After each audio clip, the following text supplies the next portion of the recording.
এই হালুয়া কিরকম হইছে? তার আগে বলো হালুয়া ঝাল হইলো কেমনে? আরে হালুয়ার কালার লালই হচ্ছিল না। লাল হচ্ছিল না ভালো কথা, ঝাল হইলো কেন? বাধ্য হয়ে মরিচের গুঁড়া দিয়ে লাল বানাইছি।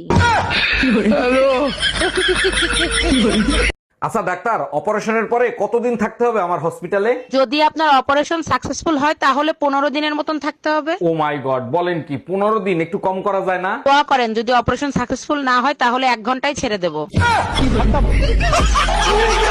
আব্বা তোমার একটা কথা জিগাই। কি কথা আব্বা? জিগাও। আব্বা তুমি আঙ্গর আম্মারে কি দিকে বিয়া করছিলা? ও, তোর আম্মার যে গালে একটা তিল আছে না, ওই তিল্লা দিকা তোর আম্মারে বিয়ে করছিলাম। এই ছোট্ট একটা বস্তুর লেগে তুমি বুঝতে একটা সমস্যা আঙ্গর বাড়িতে আনলা। ভাবি কিছু মনে না করলে একটা প্রশ্ন করব? ভাবিরা কখনো কোনো কিছু মনে করে না, জিজ্ঞেস করেন। একটা হাতির সামনে একটা উলঙ্গ লোক দাঁড়ায় আছে, হাতিটা ওই লোকরে কি প্রশ্ন করতে পারে? আপনাকে দেখে মনে হচ্ছে জানোয়ার আর মানুষের ভিতরে কোনো পার্থক্য নাই। না ভাবি, হয় নাই। তাইলে আমি পারবো না, আপনি বলেন। হাতি প্রশ্ন করছে এত ছোট সুর দিয়ে কেমনে শ্বাস নেন? ভাবি কিছু মনে না করলে একটা প্রশ্ন করব? ভাবিরা কখনো কোনো কিছু মনে করে না, জিজ্ঞেস করেন। একটা হাতির সামনে একটা উলঙ্গ লোক দাঁড়ায় আছে, হাতিটা ওই লোকরে কি প্রশ্ন করতে পারে? আপনাকে দেখে মনে হচ্ছে জানোয়ার আর মানুষের ভিতরে কোনো পার্থক্য নাই। না ভাবি, হয় নাই। তাইলে আমি পারবো না, আপনি বলেন। হাতি প্রশ্ন করছে এত ছোট সুর দিয়ে কেমনে শ্বাস নেন?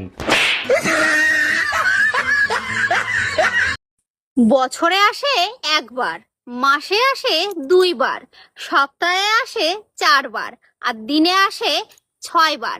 বলো তো বন্ধুরা কি হবে? এই নাও 50 টাকা নাও। 50 টাকা কিসে? তুমি আমারে চুমু দিলা না, ওর জন্য খুশি হয়ে আমি 50 টাকা দিলাম। চুমু দিলে টাকা পাওয়া যায়? হ্যাঁ। শিবুদার তো আমি অনেকগুলো চুমু দিয়েছি, তাহলে শিবুদার কাছে আমি অনেকগুলো টাকা পাবো। যাই নিয়ে আসি।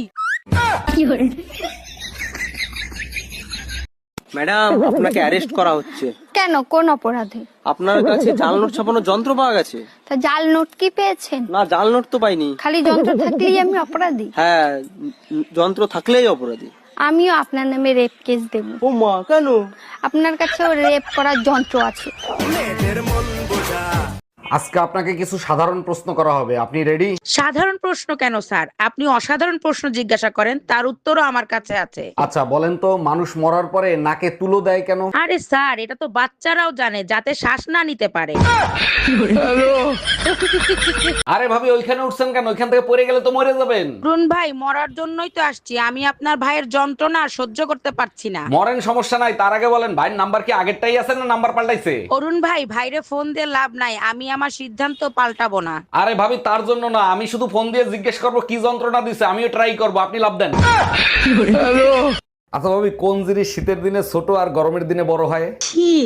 যাও তো। আরে ভাবি দিন, শীতের দিনে ছোট আর গরমের দিনে বড়। তাহলে তুমি বলো তো, বুড়ো আঙ্গুলের সাথে শরীরের কোন অংশের মাপ এক? নাকের সাথে মাপ দিয়ে দেখো।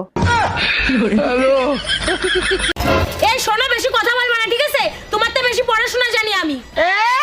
এত পড়াশোনা করে কি লাভ হলো? সেই তো আমার বাড়ির বাসুনি মাছ দিয়ে হচ্ছে।